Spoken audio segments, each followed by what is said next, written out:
Hi guys, and welcome back to a brand new video here on the channel. My name is James, and today we're going to go ahead and sit down and talk to you guys about the latest news in regards to Reading Football Club.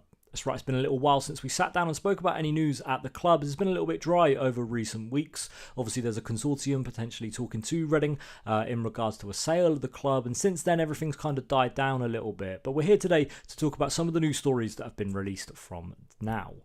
Now, Ruben Selles had a press conference today, so we'll go ahead and discuss some of the news in regards to new contracts that potentially could be handed out to the players. But the first story we're going to talk about was broken by BBC Sport, and it's in regards to a former Reading player themselves. That's right, Michael Olise. Crystal Palace's Michael Olise has been the centre of attention recently in terms of transfer rumours. Well, it's actually been confirmed by BBC Sport that a potential sell-on clause is there for one of Olise's former clubs. Now, Reading obviously are Olise's former club, so it's really great news that Reading have a sell-on clause with Olise, whether that's 10%, 15, 20%. Either way, it's going to be a really good deal for Reading, as a new consortium that's going to be taken over are going to have this cash influx come into the club without even having to put anything in themselves. Listen, if it's 6 million, if it's 12 million, potentially could go on attracting potential new free agents, could go on to scouting, could go on to just really putting the money aside and really helping fund the club in a better way. But either way, look, Reading are potentially going to get some more money out of this Michael Olise deal, which is fantastic news, as I feel like we sold him a little bit short with the 7 million release clause. There's a percentage for the next sale. It's great for Reading, in my opinion. Now, the big key talking point that I want to talk about in this video is that new contracts are underway, at least negotiations are, for some of Reading's players that are out of contract in the summer. Ruben Selles is confident that they will stay, and the club has extension options on most of the players that are in negotiations. But either way, I think it's great that Reading are negotiating for new contracts, because to me, that really does show that obviously the takeover is progressing quite well. As I feel like, especially in a time of such confusion and unknown at the moment, if there was going to be a takeover, one of the contract situation would be something you would definitely want to sort out. Now, Star obviously have come out today as well and said that the wage bill and the tax bill were paid by this new potential consortium as well. So that's very good news that they're obviously massively interested, as they have been paying the bills for Dai Yong once again. But we're going to go ahead and just talk about some of the players that potentially are out of contract. Obviously, some of them have got extensions and stuff like that. But we'll start off with the players that we don't know when their contract runs out. Now, that goes for Michael Craig, Matty Carson, Kelvin Ehibachiman and Basil Tuma. Now listen, for all four of them players, personally, I think they all deserve new contracts.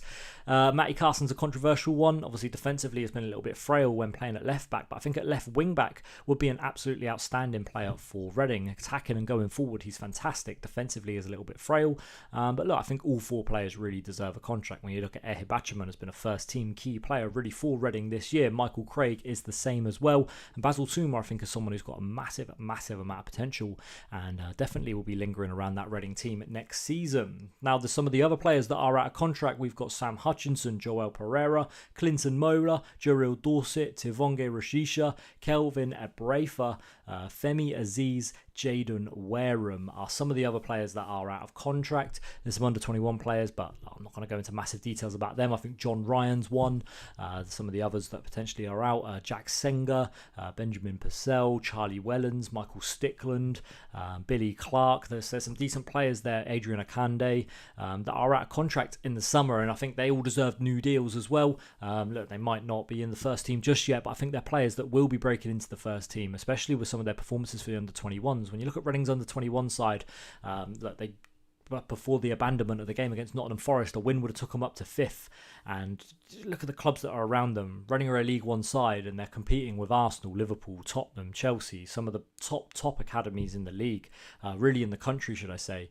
And Reading are up there with them, and it's just a testament to show how great of a job Michael Gilks and Noel Hunt are doing with the under 21 side. Now, when we talk about some of the first team players that are out of contract, look, I think Joel Pereira has got an extension, which I think we should trigger. Tivonge Rashisha as well is someone that has an extension that could be triggered. I'm not 100% sure on if we should trigger that. Clinton Mola, I think, is someone that does have that option. Again, I think we should do that. I think him playing at left back and right back in the second half of the season has been miles better than when he was first finding his feet at Reading. When you look at Kelvin Abrafa, I think he's someone as well that we should tie down to a long-term deal. The same with Jarrell Dorset. I think, again, they're going to be players that are going to have interest from other clubs. Femi Aziz, Jaden Wareham, again, I think these are players that we should tie down. Look, obviously, you can't keep every single player, but look, I think some of them players definitely we should be keeping a hold of. Sam Hutchinson maybe could see the door, but look, I think some of these players really deserve contracts. If you're looking at the priorities, though, I think Michael Craig is a priority. I think Kelvin Ehebachiman's a priority. Personally, Jarrell Dorset is a priority, and Femi Aziz would need to be priorities. If you had to pick 4 out of the list that are there, they are the 4 that I personally would be forced to keep if I had to get rid of every other player. That's going to be it for today's video, guys. Thank you very much for sitting down and watching. Yeah, that's going to be it for this one. We're going to be back again for the Blackpool review on Saturday. And yeah, that'll be it for the 2023-24 season. It's been an amazing journey.